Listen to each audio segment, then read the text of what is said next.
Hello and welcome back to my Elden Ring playthrough. I know it has been, a little bit since I last played. I've been on vacation, but since I've come back, I thought I may as well finish the challenge. But if you want to see me do more like Melania, just let me know. I'll do it, I'm bored. Anyway, we may as well get started with this episode.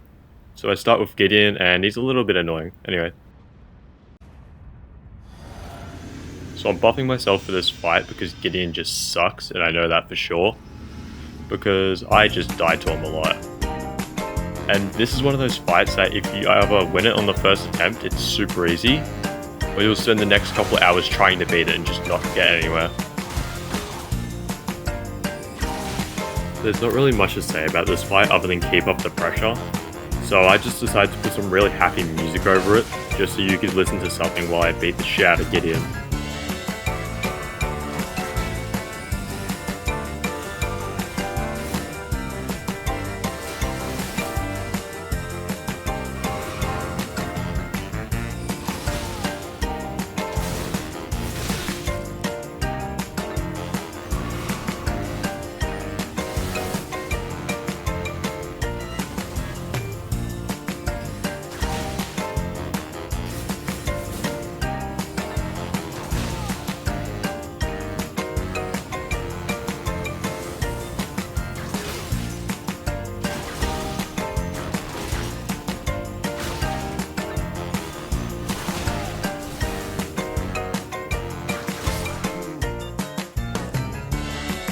So yeah, I trap him against the wall and I kill him.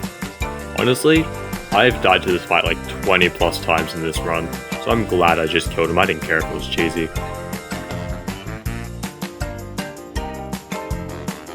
Although naturally the worst part of this boss fight is waiting for him to stop talking after he's already dead. Stop monologuing. I don't know how he does it. He's talking and he just wastes your time and it's really fucking annoying. Thankfully, the game knew that Gideon was a shitty fight, so immediately puts you into arguably the best boss fight in this game, or at least one of my favorites.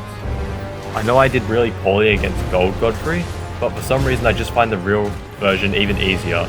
I know that most people say that because of bleed, and you can bleed him and you can't bleed the ghost, but I don't know, I just like this one's moveset more even though they're identical for the most part.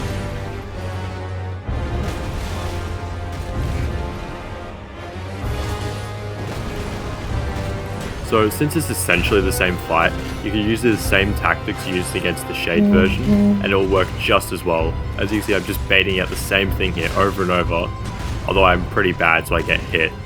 But you can see that he just will keep repeating it. I don't really know why this is, but he seems to repeat the move over and over and over as long as you're standing in the right place.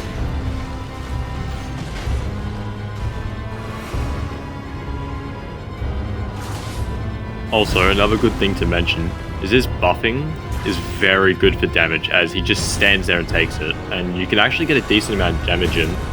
Like, he just stands there for a while, so you could probably do a charged heavy with most weapons just to hit him there, and it would probably do enough to stance break him pretty quickly into this phase.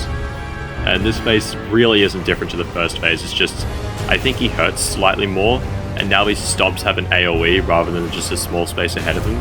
But it's really not that big of an issue if you were jumping or dodging anyway. It just means you now can't run. Now for phase 2, I actually find it not that hard, but I just don't enjoy it as much as phase 1. I feel like it's a less fun fight just because of the slow grabs, and the dude literally defies gravity to grab you just like that, and it's fucking annoying as shit. Other than that, it's not a bad fight. I just like phase 1. If you were to ask me, how do I fight Horalu? I could not tell you. I honestly just kind of go whenever I can. Keep up as much aggression as possible, and just dodge as much as possible. I know that sounds pretty, obvious, but that's all you can really do. If you do that, he dies quickly, as you can see. That's all I did. He died in like under a minute, it was quick.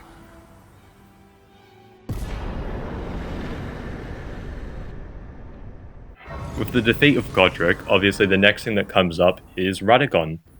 Now this fight was difficult, but just because I was tired, so I came back the next day and beat in like 5 attempts. Wasn't too bad, I just needed to sleep. like most people do when they play these games.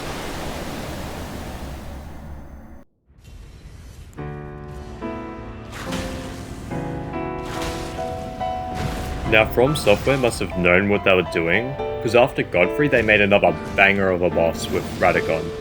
Although I do find him annoying with his teleports, I love his attacks. They're visually impressive, and they're actually fun to dodge. Well, some of them. Some of them, the delayed grab is the only one I can actually be annoyed at. Everything else though I think is really nice telegraph, and I'd actually like to see more bosses have this well telegraphing on most of their attacks. I also take a stomp there because I'm dumb, but I take this opportunity to heal it off.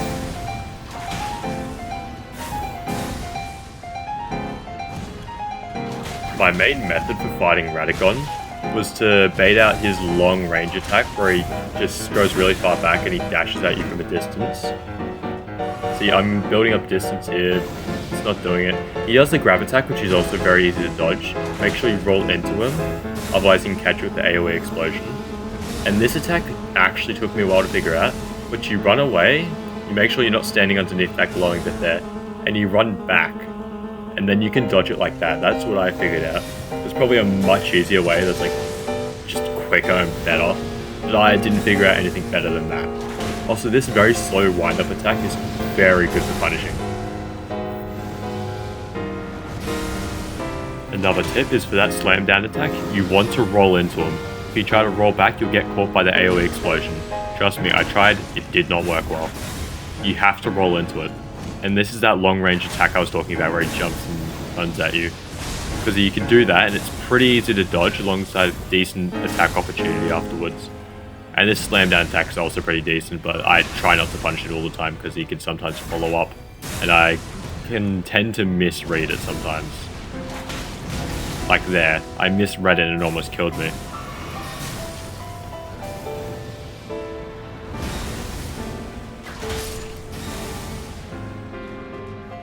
Now, as much as I'd like to say we're finished, that's only one of the two phases of this fight. So coming up is Elden Beast.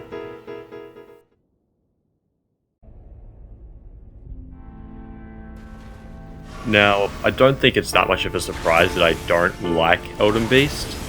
He's just kind of annoying. His attacks aren't hard to dodge, he's slow, he likes to run away a lot, and he just has a massive health pool. Like, it's just the worst fight, and some of his attacks are just really hard to dodge. One in particular, I reckon you know which one I'm talking about. But unfortunately, he is the final boss of the game, so I guess we do kind of have to deal with him at least a little bit. But I really wish they just cut it off at Radicon. Even if they gave Radicon a second phase, just something that wasn't this. Anyway, quick tip. If he does that attack where he jumps into the sky and summons the rings, if you run the polar opposite direction, you'll actually find you run straight into him. It's the best way to get to him, because he goes behind you when he does that. So that's my recommendation if you want to try and get some extra damage in. It's usually only one hit, but it's still worth it.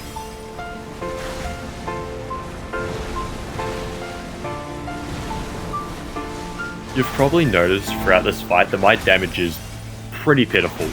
Especially when you get to attack him this little, it really just drew out the fight, and that's one of the main reasons I really just don't like it.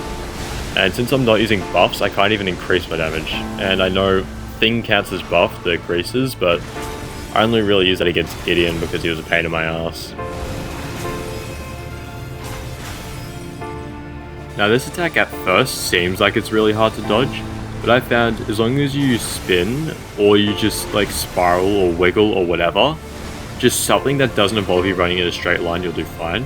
Now this is the actual worst attack, Elden Stars. It follows you, it keeps chipping at your health, and God forbid you had anything that increased your health, or maybe gave you extra defense and max health, such as Ritual Shield like I did, or maybe even Ritual Sword like most people.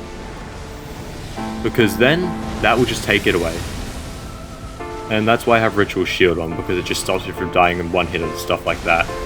Now Elden Beast is running away as usual, but for some reason, when he does his sword attack, he kind of lunges into you to kind of close that gap that he just created. Don't know why, didn't create Elden Beast. Also a good tip, with that explosion, try to stay near the back of him, because you can get really good hits in on his back like you see there. Something you may have just noticed is I did really big damage, like even there. And I can't explain how I do it. It's just this kind of thing with the whip, where for no particular reason when power stancing and jumping, you just tend to do like a double damage, and I cannot explain it. It's not both whips landing or anything, it's just the game being, well, interesting.